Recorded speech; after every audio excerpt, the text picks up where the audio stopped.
City managed to come away with a win at the Etihad. They were able to well adapt Real Madrid's attacks through the game, except for the one they conceded. Let's take a look at what exactly transpired.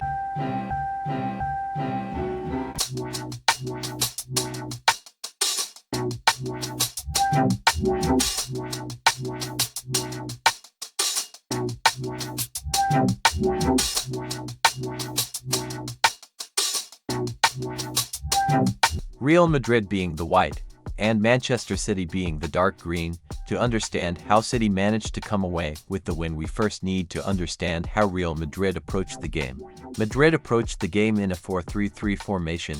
Early on we did see them push high up, looking to counter-press Manchester City into a mistake. However, this backfired and we saw City look to attack an incredible display of space in behind the Madrid defense. This would then force a tactical adaptation from Real Madrid, and we then began to see them defending in a mid-block looking to attack on the transition. Madrid built up in a 3-2 shape that would at times manage to have space as Manchester City were not aggressively pressing. However, they did move upfield and look to close off passing options for Real Madrid. This would force Madrid to play long balls forward that would look to attack City's wide areas. This was a bit of a win-win tactic from Madrid, as they would manage to bypass the City press and also get the ball into their fastest and best attacking players, who would be occupying the wide areas. These two players would be Vinicius Jr. and Rodrygo. This is where we saw City's adaptation tactically in this game. Let's take a look. In the left-hand side we saw Alvaro Carreras look to overlap. He would assist Vinicius Jr. on the attack again Manchester City. The idea from Real Madrid would be to overload the left-hand side of the pitch. Then they would play the switch pass to the right-hand side of the pitch where Rodrygo would look to attack the space where O'Reilly would overlap. We constantly saw Real Madrid finding space in this area of the pitch, and it began to become a problem for Manchester City. We even saw Real Madrid score a goal from this exact situation. Manchester City would then begin to adapt to this and would keep Nico O'Reilly more conservative. This would close off the space Real Madrid looked to exploit. We then saw Madrid look to move Rodrygo to the left-hand side of the pitch, moving Vinicius Jr. into the center.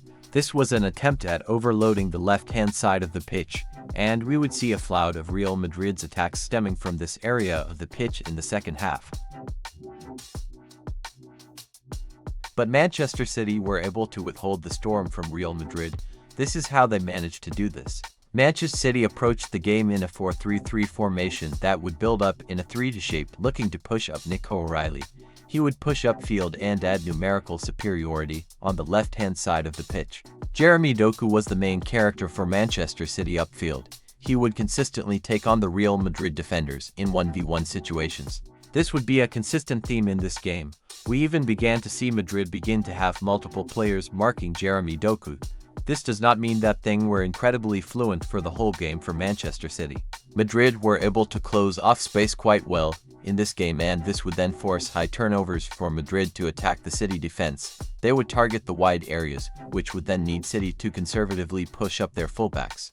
Especially Nico O'Reilly. City would struggle to get the ball into Erling Haaland for the most part, as he would be well managed by the Madrid defenders.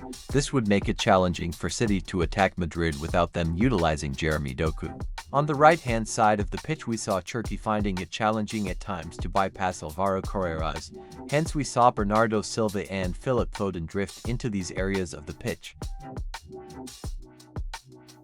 Bernardo Silva and Philip Foden would rotate and float around in the center of the pitch looking to find space. They would be able to find space for the most part.